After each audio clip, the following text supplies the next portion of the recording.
Hello, everyone. Welcome back to my channel. I'm here with Jason, and Jason is here to talk about leaving religion and how that impacts, you know, the connection that we make with veganism. Because both Jason and I are ex-Mormon, meaning we used to be part of the Mormon Church.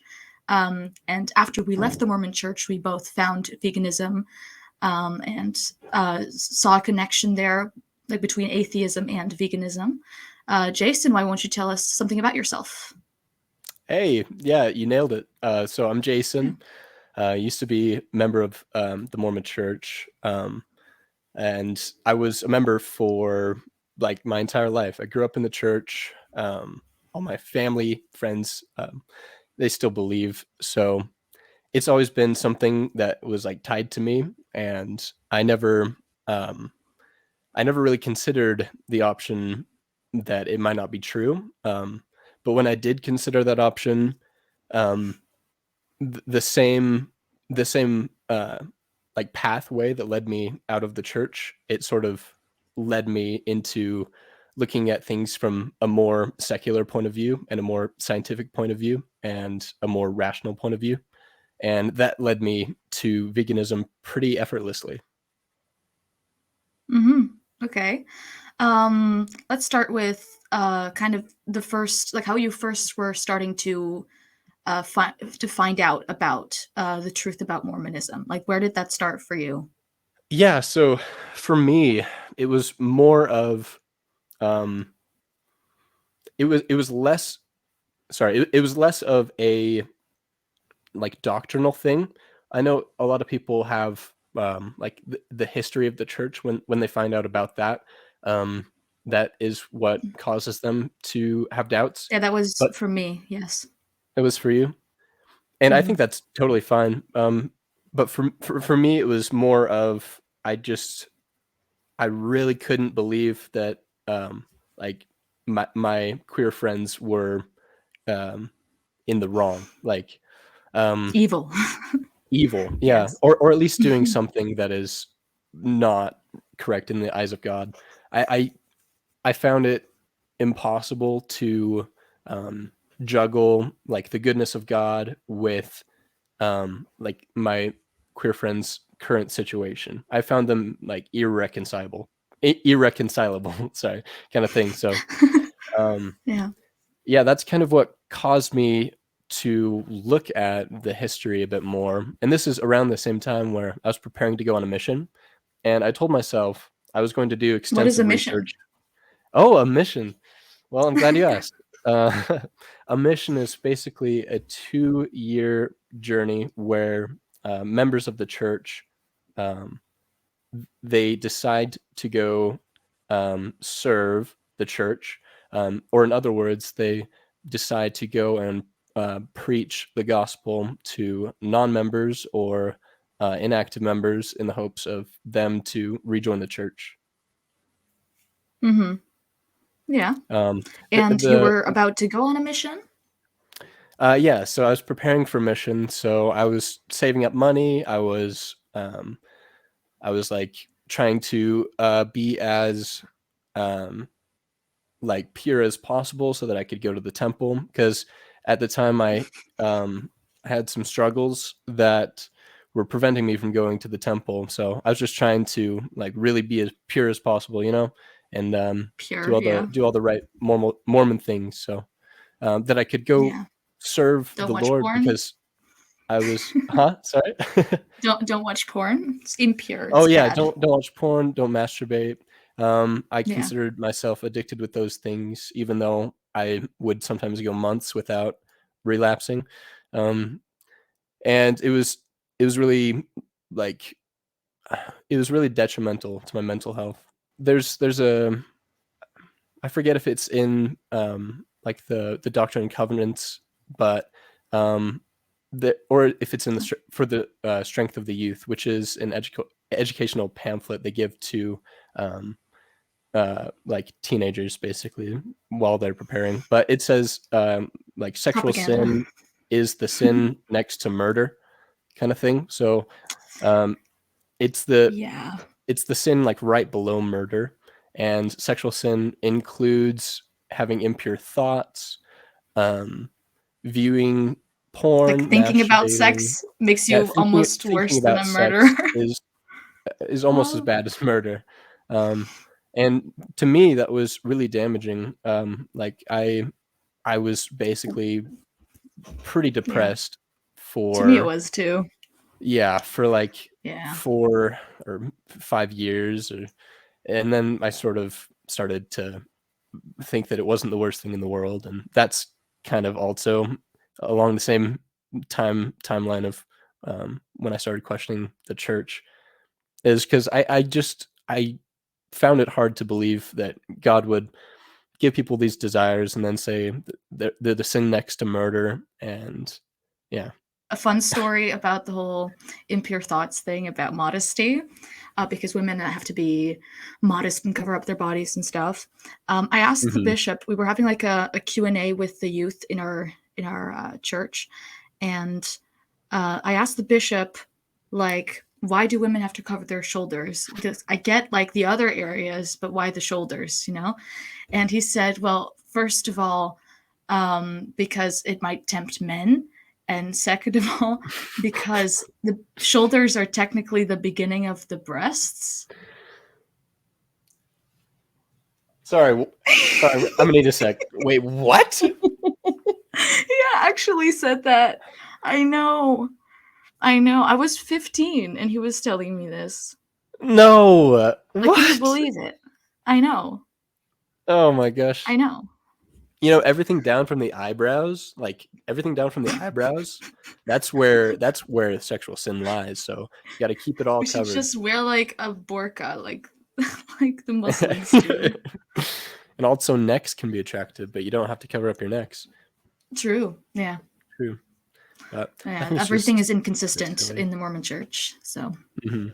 Or no, you can make it consistent by invoking God, and that's what I had to do a lot. I was like, well, I don't know what God it says so. is. I lack the knowledge, so I have to just have faith that God has the knowledge for me, ready to go when I die. Hmm. Because Yeah. I I kind of had this idea that when I die, all of the questions that I had that couldn't be answered here on Earth would just be like would be there for me in heaven, like just Yeah. lined up. Like It's here's the question it's you had like when you you'll were find 12, out when you answered. die. Yeah, It's but crazy. But that's like that's a good segue to like what your morality used to be like. Like I think as a hmm, Mormon, your morality is very much one of obedience. Like you don't think about what's right and wrong, you just do what you're told. Would you agree? true. I would say very much obedience is one of um, obedience and faith. I would say were like the two big pillars of being a good person in the eyes of God, and just being like a good community member and being a good just all around human being. It was as long as you're obedient to the prophet and you have faith that through God anything is possible, you can you're set, and there's and like those are the only things you really need to be an ethical person or a moral person. Yeah, just like follow the prophet. Really, that's the Hmm. whole thing. Because you started questioning the church because your friend came out to you, right? Hmm. Well, Mm-hmm. that was while I was sort of questioning. I guess it wasn't like the main thing. I guess the first thing would probably be the porn and masturbation thing. I couldn't really find why that was morally wrong. So Because you're that was not like the hurting first, anyone. because Yeah. I wasn't hurting anyone as long as you ethically source your porn. But um, Yeah, exactly. like Yeah. I was just like, okay, this doesn't make too much sense to me, because I was taught you're hurting your future spouse um, by watching porn, by like developing as a human. I don't know. Now I look at it a lot differently. I just see it as something that's a developmental thing that helps you find what you like and what you don't like. And as long as you can kind of like, as long as you're not relying on it solely for happiness or like to feel good, and like you Obviously. can get a day's work done without like feeling like you need to, or as long as you don't have to like step out of class to go watch it in the bathroom, like as long as it doesn't inhibit your daily thing, and if it's just something you do for like a bit of relief, I wasn't Hmm. sure exactly why it was morally wrong. So, but then Yeah. yeah, my friend coming out to me, that was definitely like a huge chink. I was like, okay, they're literally the nicest human being I've ever met in my entire life. You're telling me that like God would, like a fair and just God would put this on them to have to like deal with? I was like, that doesn't make sense. Yeah, no, I had a similar experience with my friend who came out as bisexual when I was 14, 15 as well. And I felt conflicted about it. And I told her that it's probably just a phase, which I now really regret because it hurt her, obviously. Uh, And it yeah. wasn't just a phase. But yeah, no, I started realizing like the church says like this is wrong, and it's wrong to act on these feelings, because they say like same sex attraction is okay, but like don't act on it. Like it's okay Mhm. to be gay, but don't be gay. You know, that's basically the Yeah. messaging, and it doesn't make any fucking sense. No, it doesn't. So I just kept thinking about it. I'm like, my friend has the right to be who she is, because it's part of who she is. It's her identity. It's who she Mhm. loves. It's a big deal, and depriving yourself of loving someone that you love is like terrible. Like, why would It's God give her that attraction and it's that feeling of love, and then not let her be able to act on it? You know? yeah, I feel like that's almost hell on earth. I can't think of. I mean, there are definitely things that could be worse, but Hmm. that very very like inner desire to love someone and be loved, and to have Hmm. that taken away from you, um, so that Yeah. you just have another challenge to surmount. It doesn't. It didn't make any sense to me. And another thing was I was like very conservative, far right kind of thing. Like I was in that world. I was in there deep.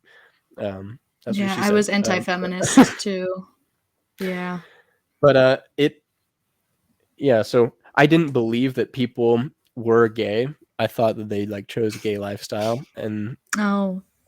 so Hmm. having my friend who I grew up with come out to me, I knew they could not be like acting this way to get attention, because for one, they didn't tell anyone. How can you? I don't know. Like they wouldn't tell like their friends or family or anything. Because I was under the impression that people only are like gay or bisexual or pansexual or any variety of they're in if they're like attention seeking. And I was like, this person is in no way being attention seeking. They just want to live their own life and like be authentic. So Exactly. that was a pretty big chink in the armor. Yeah, because the church is very one size fits all, and there's Hmm. no sense of like personal authenticity when you're part of the larger machine. Hmm. You know, it's very much It, discouraged. it removes like your sense of self, kind of in a way. Yeah, I agree with that because you're a child of God first and foremost, and then you're Christina, or then you're Jason. Like Hmm. first and foremost, this is your identity. You're part of the church. You're part of God's plan for you, and then you're an individual. So they very Yeah, much tried to get you to think like a group in the church, and they do a group really good think. job. Yeah, Yep. yeah, they do because have you ever seen like there's this part of a sacrament meeting. Sacrament meeting is where everyone it's like the introduction. People give talks, and you have like the sacrament, which is like bread and water representing the body of Christ. Hmm. Um, and at one point, you have to sustain something. You have to sustain the leaders, like say that you support them by raising your right hand. Hmm. Um, and they also give you the opportunity to also raise your right hand if you disagree. After that, have you ever seen someone disagree in a meeting? Never No, once. Never once. never, No, never. I would always make friends with or no, make jokes with my friends after the meeting. I was like, why do they even ask that second question? They know everyone agrees. And because that's how it was. You grew up in the church and you listen to the bishop because he's inspired by God. It's Like I'm just sure as there might simple be as that. people. I'm sure there might be people that do disagree, but they're scared to raise their hand because they'll be ostracized, Hmm. obviously. it's the same thing when I was in seminary. I was like starting to figure things out about like church history and stuff, and Mhm. disagreeing with more teachings. And like I felt like I didn't want to raise my voice about it, didn't want to talk about it really, because I knew what the Mhm. response would be, and I knew everyone would say like I'm weird, or I'm, influenced by Satan or something. Oh, Like they'd go there, you know. yeah, everything is black and white in the church. It's either of God or helping you be like God, or it's a ploy by Satan to try to bring you down Mm-hmm. to his level. There's no in between. There's no like gray area in anything. And I think that's a mistake because it's Mm-hmm. very obviously evident that there's a gray area in lots and lots of things. You left Mormonism mostly because of the whole sexual shame thing, I guess, and Mhm. the your friend being pansexual. Was there anything else that caused you to leave? I think that was pretty much it. And then I started looking into the history a bit more, and I had less confidence then, and I was confused as to why they lied to me about certain things. Yeah, no, what Yeah. bothered me most was the whole history of polygamy. It was incredibly Mm. fucked up to me, Oh, yeah. because I was, at the time that I was finding out, I was like 16, right? And I was Hmm. just imagining being one of the like 16-year-olds that Joseph Smith coerced into like marrying him and having sex with him. It's just insane. Like, and it's Uh, still justified today by saying like, well, if God says it's okay, then it's okay, right? If hmm. God commands it, then you have to do it, right? And if the if the prophet today would do that, like that would be insane. Yeah, that would be But no one wild. wants to think about that. Basically, Uh, the qualm that I had with polygamy, which didn't make sense to me, was if it was mhm, meant solely to be used to reproduce, and it's been confirmed that Joseph Smith had underage girls as wives, mhm. those two together, either Joseph wasn't obeying the scripture that said to reproduce and replenish the earth, or he was having sex with underage girls. And I don't think there's a way that you can like parse Yeah, those two. because he didn't have any children with his polygamous wives at the Hmm. time. There were other leaders after him that did have children with their polygamous wives, but in that instance, Hmm. it's either he disobeyed what God said, or he coerced girls into having sex with him, and both are bad. The last one is probably worse, honestly, but Oh, you can't really I reconcile it. Would you say that like at the point when you left, your conception of of good started aligning more with something else than with God? Like even when you still had a religious worldview, like you started having more your own opinions about things, right? oh for sure. I became a Mm-hmm. lot more nuanced. Anything bad. So anything Mm-hmm. bad is something that causes harm to individuals. And I didn't include animals at the time, but I should have. Um, so that was kind of the development of my moral system, is because at the time I still believed that God writes morality on your heart. So in your heart, you know what's right and wrong. Mm-hmm. And I trusted that a lot more than what a book said. So I was like, okay, in my heart, I don't believe homosexuality is a sin. So it's not. And like, yeah, I was still being like biblically accurate because I was trusting my heart, which is what the Bible told me to do. But I was just Mm-hmm. finding a way around it so that I wouldn't feel like a moral hypocrite. Because I think I've always been more driven on finding what is actually harmful and what you can actually quantify as harmful versus things you can't. Yeah. So,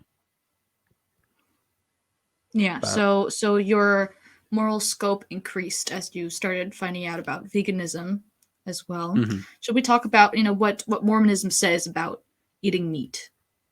Yeah, for sure. Do you Yeah. want to give So a quick rundown?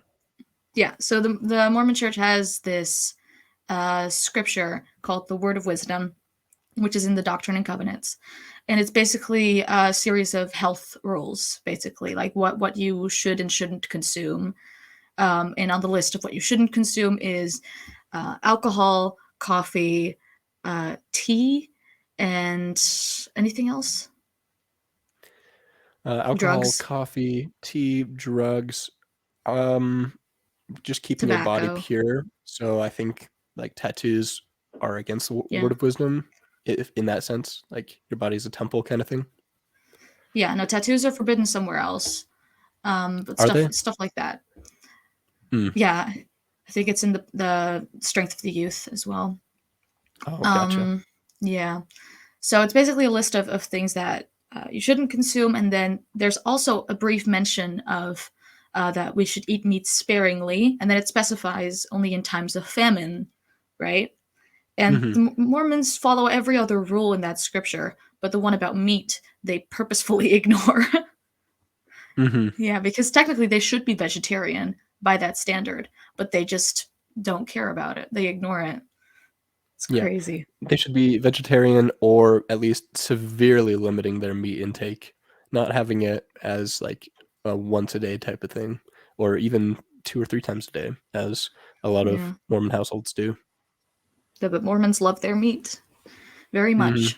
It's very much a Um, cultural thing, mhm, especially here in Idaho, because it's more rural. So there's a yeah. lot of hunting. Like I know a lot of Mormon families that will go hunting as like a nice family gathering, kind of Mhm. like a nice uplifting family thing. And I obviously have views about that that do not align with that interpretation of the activity. Uplifting, yeah. It's interesting because over here it's very much um, like if you hunt, then you're a strong individual, and I would Mhm. say even Masculine. even masculine. Yeah, it's Mhm. like it's definitely seen as that, and I have qualms with that. Like, okay, to be masculine, you don't need to hunt, is what I believe.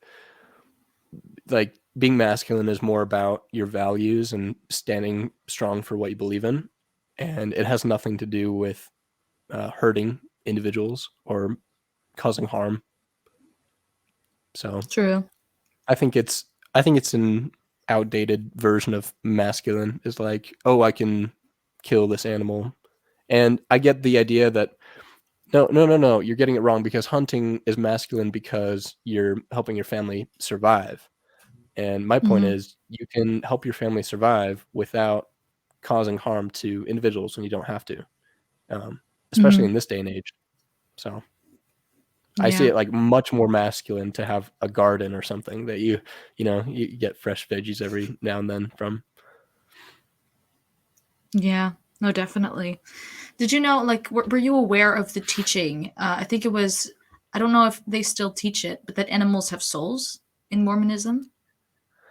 So I believed that for sure. I couldn't see any way that animals didn't have souls, um, because Um, I couldn't see how God would make it right to the animal after this life unless they had Mm. souls. So that was the only option. Because I knew that animals had a crappy existence and they were like starving to death and being eaten by predators and things.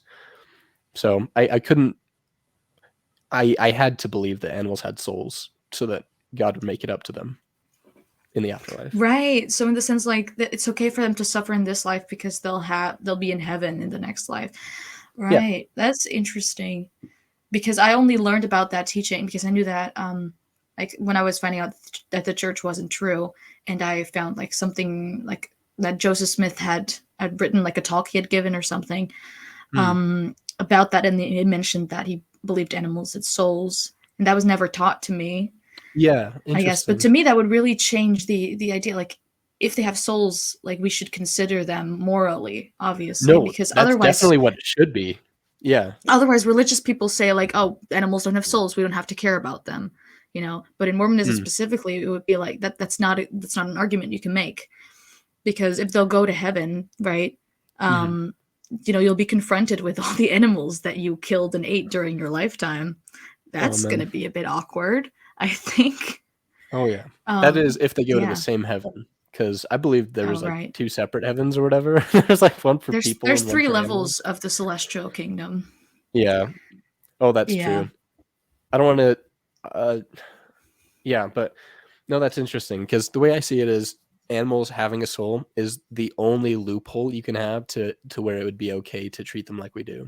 If they didn't have souls, there would be absolutely no justification because then this life is all that they get, and all the pain I that they get in this life is disagree. the only thing they have. I disagree because we wouldn't say that in a human context, like because humans have souls and if they're good, they'll go to Mhm. heaven. It's okay to harm them now. I wouldn't say that. Well, that's kind of what they would already do is like why would a good god allow kids to starve or get cancer? Like why would he include this in their plan?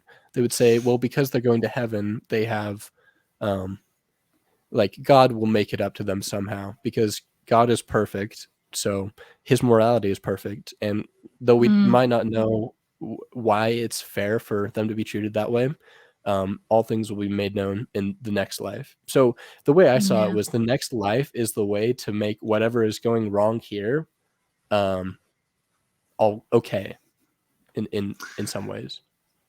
Yeah, and I guess some could see that as like a comforting thing, but I never saw it Hmm. as a comforting thing No, but because I mean I I knew definitely, people would suffer to such an extent and who, for example, who had been raped or something like that. yeah. And I guess I wouldn't say that like an eternity of joy after that would make up for the immense trauma that had caused. It's like it's a Mhm. hard question, but like I don't yeah, I wouldn't say that personally. Yeah. No, and I wouldn't either. Um, Mhm. Because I actually agree with you in the sense that if animals have souls, they should be on our moral playing field. They should be Mhm. considered as members of our community. I actually agree with you there. But I'm saying the response I would have given as a believer would be, well, God will make it up to them in their afterlife. Um, because I think um, it's really hard to um, I guess to make it okay without the use of God or an afterlife. Um, and I see that now it's really hard to make it okay because I don't think that we should be using God and an afterlife to determine what we do here in this existence. Unless it's Yeah. like very clear that he exists and this is his message and he gives it really clearly, which I would make the case that he doesn't give it very clearly at all, considering the amount of different religions and denominations there are. But I definitely agree with you. The fact that animals have souls in this teaching, it should give members reason to care about them. Yeah. Now, also one of the biggest reasons I stopped believing in God is the problem of evil. Hmm. Obviously, I don't know if that was for you as well, but it's recognizing the way the world is, Hmm. and the way that we view God is incompatible, right? Because with Hmm. all the terrible things that happen and all the suffering that happens to innocent individuals, either inflicted by other individuals or just by the world itself or by nature, Hmm. like it's just like God doesn't do anything about it. Why wouldn't he do that if he is a omnibenevolent God and he knows that it's happening? Like if Hmm. he can, why doesn't he stop it? Right? Stuff like Hmm. that really challenged my belief in God at the time. Yeah. No, I would say that is definitely like one of the best Hmm. rebuttals to the God hypothesis is or at least a loving and all-knowing God. Um, Right. if you assign these traits to him, the two almost seem incompatible.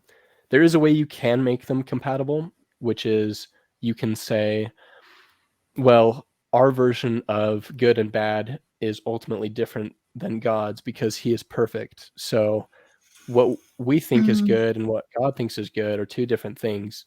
So we So it's like the we must just have faith that God will make it right to these beings who are mistreated in this life. And right. They if say like that's what God you're is more saying, like eternal perspective, I guess, right? and like he sees the I guess the negative and the positive values, like, and he sees them aligning at some point, or like the positive value Hmm. outweighing the negative at some point, and we don't see that. But Hmm. yeah, no, And what's I interesting, disagree. what's interesting is if you hold this view that, well, Hmm. God's version of good and our version of good is different, then you can't make any claims about what is good or bad because you could just be screwing it up. You could be misinterpreting what God said. Yeah, You it's can't make just any claims obedience. about homosexuality. You can't make any Hmm. claims about abortion. You can't make any claims about any of these things because your view of good and your view of bad is different than what God's is. Hmm. So you have no moral position to argue from anything if Yeah, you it's actually it's hold this view. it's like the Euthyphro dilemma. Have you heard of that one? No, I haven't. No. No, it's one like in one of Plato's dialogues called Euthyphro. He asked the question like about goodness, like is good good because God commands it, or Hmm. is like let's see if I remember it correctly. Like is what God commands good, or is he commanding it because it is already good?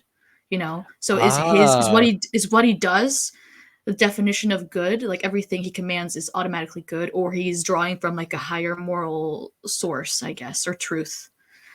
right. Um, Very yeah, interesting. yeah. And so I Huh. was also thinking about that as I deconverted, and I was like, well, I think there has to be probably a higher, just a more general moral truth or moral goodness aside from God if he Hmm. exists.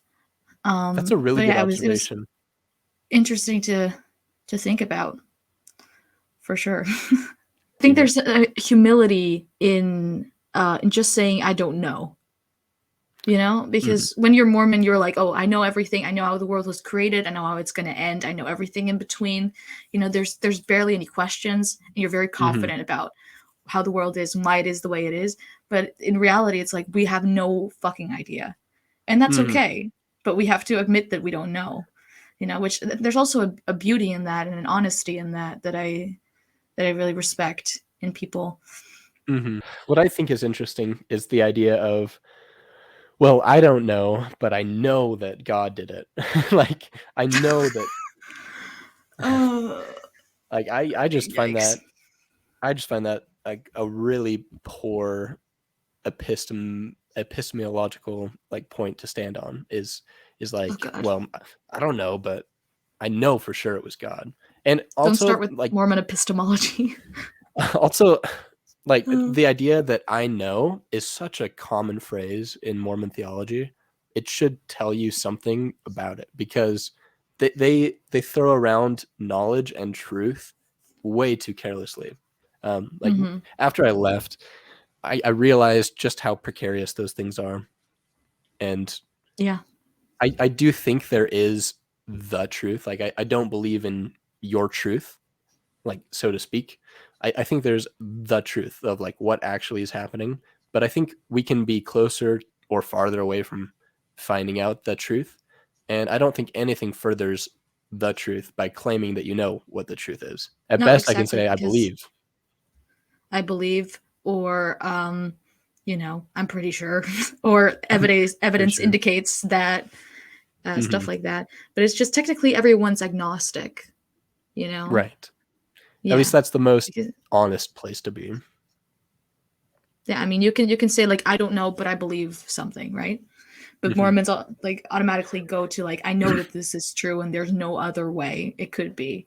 Yeah, a lot of Mormons Yeah. are Gnostic theists, which I Mhm. completely don't understand.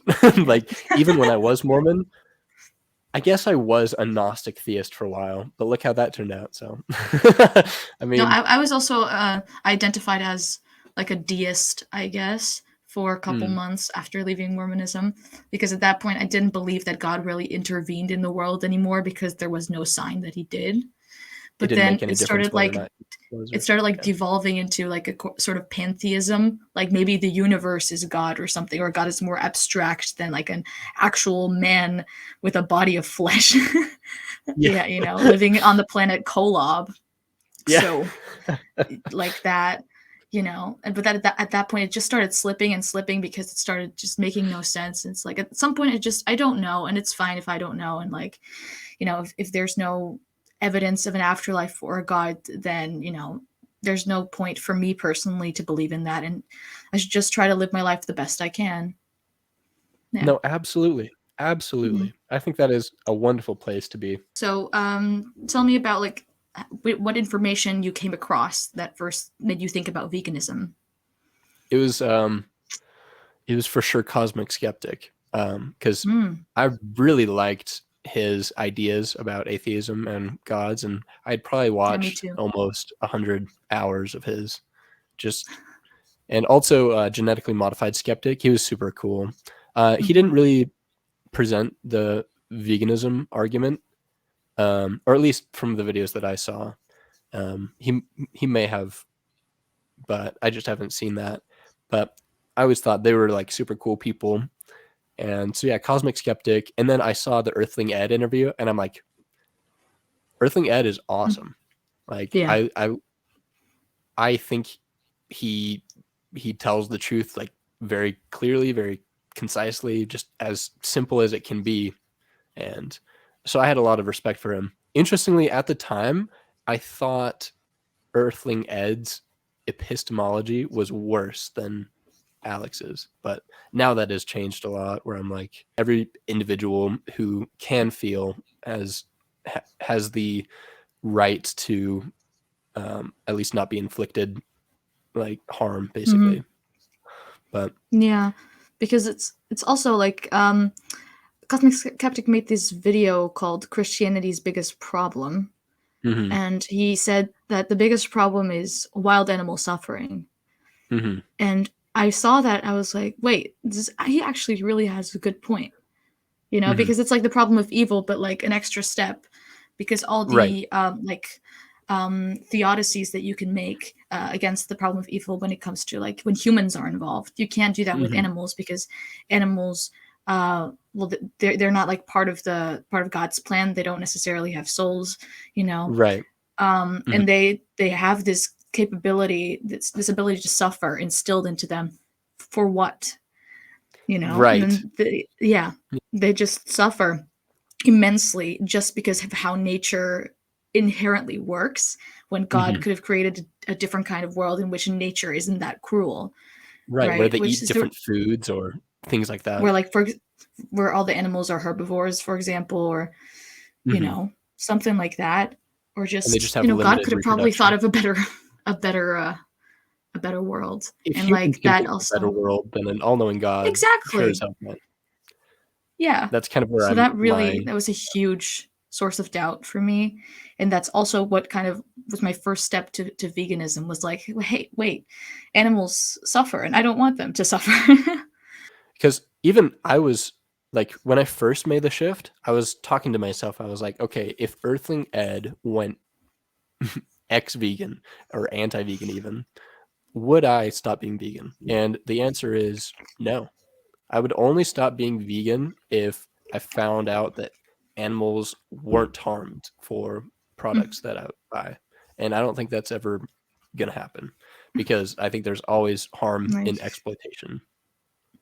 Yeah. Except maybe when with the like lab grown meat stuff that With the might lab grown meat be stuff, I could coming. see an exception, because although you'd have to take some amount from an individual, I feel like the amount of good potential that it has is crazy. I don't think that's a good excuse to not go vegan. It's like, no, I'll wait until lab grown meat, I hear that all the time. because Like, there's just no excuse for not at least trying to go vegan. I feel like at least trying is like the bare minimum that anyone can do, yeah. and I like hear people really say like trying. I'll go vegan when it's normal in society or something like that, or Yeah. you know? And it's just like, if you know that it's wrong to consume these products, then why are you still doing it? Why are you waiting for everyone else to change if you won't change, you know? It's It's as just simple really as that, really. frustrating. Yeah. They're like, "Well, it's cultural and it's all these things, and like I'm gonna be ostracized and And things like that that." and It's then like, I well, if ask you and know then I something ask is them, wrong, then don't participate in it. yeah. It's And then I asked them, like, if you were, like, in the 19th century or before that, would you still have participated in the system of slavery if even if you thought it was Mhm. wrong just because it was normal? And sometimes they actually bite the bullet on that. Really? Like, can you believe that? Yeah. And they're, like, they're generally good people, and, they're aware of all these other, social justice issues, and they're, Yeah. but it's just all their brain cells just stop functioning when Mhm. it's about veganism. It's really strange. People ask me, Yeah. like, what's the biggest challenge with veganism kinda thing, Mhm. and I always say, like, well, what I always think is understanding people who aren't vegan, like, Yeah. understanding their mentality, because Mhm. I mean, I guess I can only speak from personal experience, but when I was presented with the arguments for veganism, I was almost immediately convinced. Like, it didn't take much at all. And Mhm. I went straight from eating meat 3 times a day to, like, 0. Like, I quit cold turkey Mhm. because that's what you do when you find out something is immoral. You quit. You stop Mhm. doing it. Doesn't matter if it makes an impact or not. You stop doing it. I don't think there's, like, too many bad reasons to go vegan. I think Mm. there are bad foundations you can have, um, and Yeah. I guess, like, cosmic skeptic is a good example of, like, a poor foundation. If your, like, foundation isn't rooted in trying to let beings be as free as possible, then that's when you run into problems. Um, Because I guess what I didn't understand before was, when people talk about rights, they're talking about Mhm. freedom. They're talking about, Yeah. like, Yeah. freedoms that should be granted to things. To live a happy and free life, humans do not need to exploit animals, and I feel like that is an undeniable truth. And I remember how I said I used truth very sparingly? I feel like this is one instance where Yeah. it's I feel like this is as close to truth as I've ever been in my life. Yeah. No, because Uh, it becomes so obvious when you see it, you know?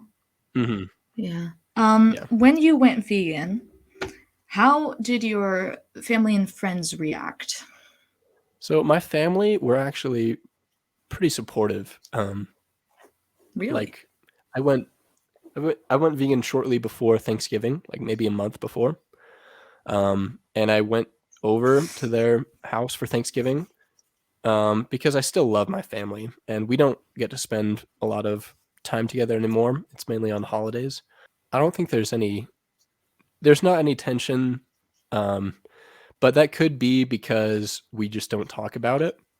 And I haven't really Fair. talked about veganism with them yet because Mm. I'm trying to make sure that I have um, the strongest arguments and the strongest, like, reasons before I, like, talk to them about it. I thought about Yeah. sharing Dominion with them, and I feel like I will probably do that and say, "Hey, Yeah. if you're wondering why I made this choice, here's a documentary that, with very little words, explains it." Um, Mhm. but I haven't yet, Yeah. and part of that is because 'cause I'm worried it'll hurt our relationships, but, Yeah. I think it's an important thing that needs to happen, um, Yeah. but I feel like they'll continue to support me, because so I guess a little bit about my family. Got 2 parents, they're awesome, and then I have 3 siblings, all brothers, so, no sisters. But, Mhm. all my siblings have at least questioned the church, and I think some of them have moved away from it, um, Mhm. but my parents are still very much believing members, and I feel bad that they think they failed, but I Mhm. want them to know that they did not fail. In fact, they were the best parents I could have asked for, given the circumstances. Given, like, growing up in a church that is very controlling, I feel like they did a really good job at being parents. So Mm-hmm. now I just want to repay it to them by being the best son I can be. Mm-hmm. And that means exploring ideas um, about things they may not have thought about. Yeah. And I hope they'll be open about it. They are usually pretty open about this sort of stuff, but I mean, at least compared to other families, especially here in Idaho. Mm-hmm. Yeah. No, because yeah, for me it didn't really go very well. Mm, So the thing is, I think I made the same mistake twice. Because when I left the church, like there was a time period of like a few months before going vegan and leaving the church and stuff. hmm. And like I was like after finding out the truth about both of those things, you feel very emotional, I Oh, guess. for You sure. kind of feel Yeah. that anger. And my mistake was trying to, well, not necessarily trying to, but just like having arguments and arguing with my parents about it when I was still very emotional about it and felt that anger like raw still, Yeah. because it causes you to just lash out and maybe not make the Hmm. most like reasonable statements and stuff. And I think like that as a foundation of our relationship has like yeah, has not been great for the rest of the, for the time afterwards. Mm, And now there's still a lot of tension in that following what happened before, I guess. And mm, it's really tough to be around them without either of us starting an argument um, or yeah. something. And I guess I wish I would have done it a different way when I first changed. Yeah. So that's kind of what I regret. But yeah, just I don't know. And I don't knock you for that. It's a very Hmm. emotional thing, especially when you find out when you actually watch the videos about the things that happen to these poor animals, you realize it's a serious thing. It's something that needs to be talked about. And it's a serious thing Yeah, that most people don't think it's a serious thing. They think yeah, it's like yeah, perfectly fine. They think it's like all ethical. Like they are closed off to even having the chance of being wrong. That um I think that is probably the toughest thing to get through um to people, is just how serious it is without showing footage. Um and it sucks yeah. I because haven't I haven't I don't shown want to any keep footage. watching footage. I don't want to, Hmm. but I feel like it's necessary. When I first went vegan, I was like, it's you're so angry and emotional about everything that's happening, and you see in black and white like there's animal abusers and there's non-animal abusers, right? Vegans and Hmm. non-vegans, but it's a lot more complicated than that. Right. Because in a world in which systemic harm is normalized, um, Yeah. the act itself is bad, but the people are just trying their best and they don't know any better. So No, that's a exactly. tough one. Yeah. Most people are good, at least good intentioned. So I Hmm. feel like Yeah. it's a matter of matching their already currently existing morals with their actions. And it sounds easier than it probably is for a lot of people, but yeah, I don't know. I Yeah. don't know exactly if I'm going about it the wrong way. Just because I made the switch so quickly, I kind of assume everyone else will, but I Yeah. don't know. No. Same. But it isn't that easy for other people. But yeah. No. I make a point of emphasizing like, hey, you're doing a bad thing. You're not a bad person. You're doing a bad Hmm. thing, right? Because it's less, it's true, obviously, and it's less threatening to their identity because everyone believes they're a good person, obviously, Hmm. and good people do bad things sometimes, and that's okay, and we can change that if they learn, how to do better. And if they recognize that what they did was bad. Yeah, Yeah. yeah. No, and I want to make a point. Like, even though I say I changed quickly, so it's hard for me to understand why other people don't. I'm not saying I think I'm better than other people because I made the change quickly. Because ultimately, I think it's something with just the way that our brains work and the way that we're wired. Um, Hmm. I I was probably exposed to little bits here and there. So while I think it took me a very short time to change, it took me 21 years, right? So it wasn't overnight, because for 21 years I was, a non-vegan. So I just want to make that point that I don't think I'm better than anyone who takes longer to change, because it's ultimately about the individual and how they think about things and what they've been exposed to and how long they need to work through the opposing viewpoints. Yeah. Yeah, But exactly. Would you like to hone in more on the specific connection between leaving religion and oh, connecting to veganism? oh yeah, that's what we did this whole thing for. My bad. Yeah, I mean, we've kind Uh, of we've talked a bit about it and around it, but like, mm, if you want to specifically talk about the connection, yeah, I feel like that would be really good. yeah. Um, let's see. So leaving religion and coming to veganism, Hmm. and veganism is a philosophy. It's not a religion, because there's no like faith about it. You don't need to have Yeah. faith in order to make it work. So it's in a separate category. It's obviously it's based in reality, and like everything that's happening to animals is real. We know that it's Yep. happening, and It's I quantifiable. have an opinion Ha- about it. Yeah. Yeah. Having an Yeah, opinion that's it. isn't being in a religion. Having an opinion with No. a group of a bunch of other people who also share that opinion isn't a religion. Like, Um, would you say like feminism is a religion or something? Like, yeah, my mom it's. would probably say that.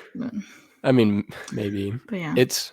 But I guess so. Leaving a religion with Mhm. me, it was really scary.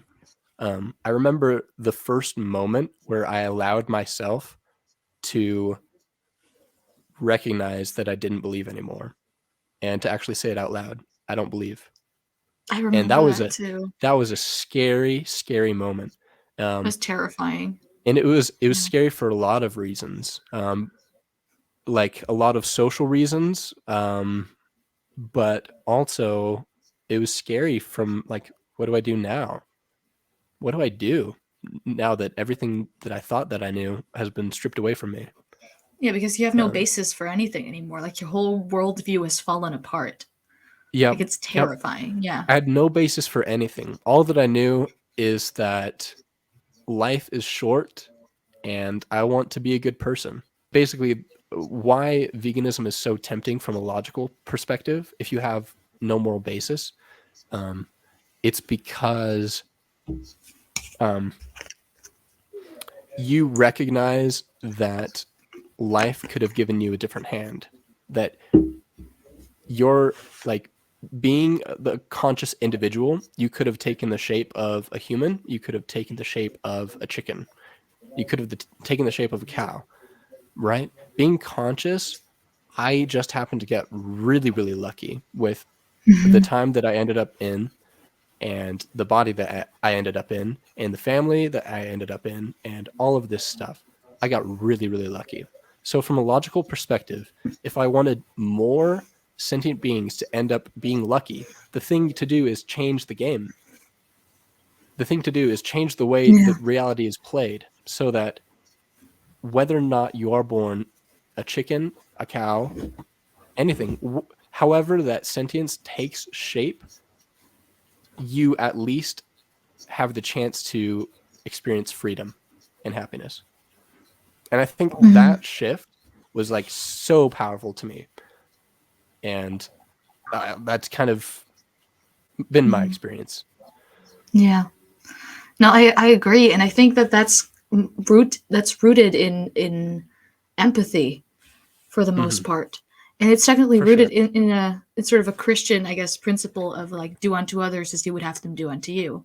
It's basically, Hmm. if you were in their place, would you want to be treated like that?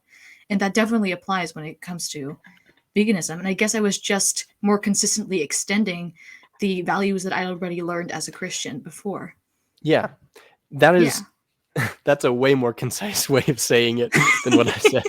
But no, No, it's that's true. great. Yeah. Like, it's just extending those basic forms of empathy that you already have for humans to Hmm. other individuals where it makes sense to do so. And the reason Yeah. it makes sense to do it to animals is because you can only have empathy for something that can experience. If something can't experience, then it can't experience anything that empathy like does. So Yeah. empathy, For example, like when it comes to plants, like you don't know what it's like to be a plant because it's nothing to be like a plant. it's nothing to A be plant like a doesn't. plant. Yeah.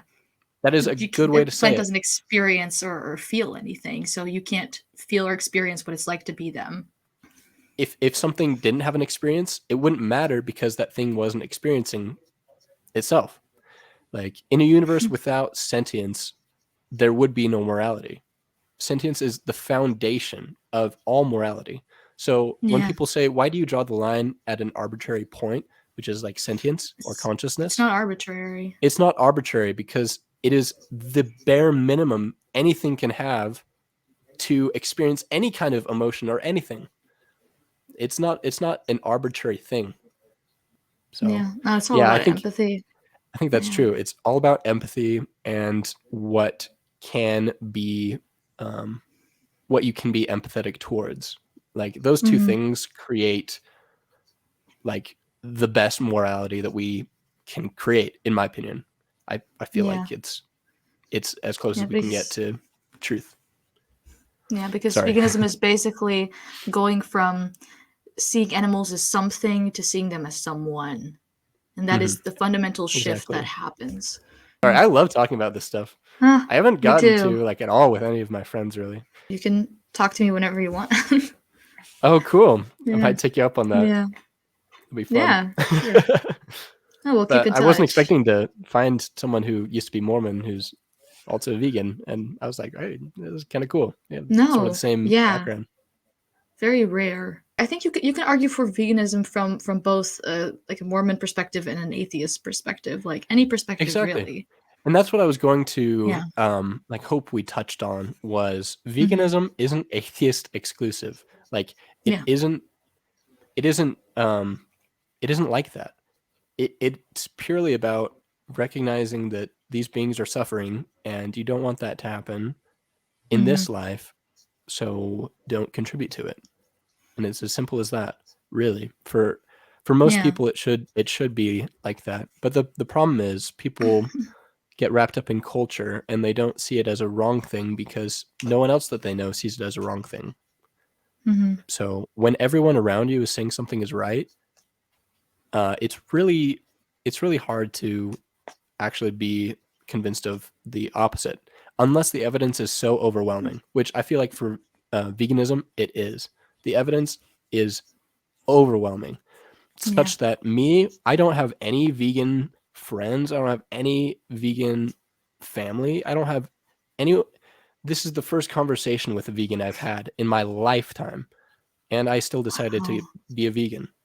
It's it's Yeah. possible, but it's a lot harder than if there's a lot of Hmm. people who are vegan around you. And I understand Yeah. that, and I can empathize with that. But at the same time, you should try. If something that you have come to learn is immoral, and you found out that you are participating in that, and that you have the option to not participate in that, then that becomes your obligation to at least try. At least that's my that's my opinion about it. Yeah. But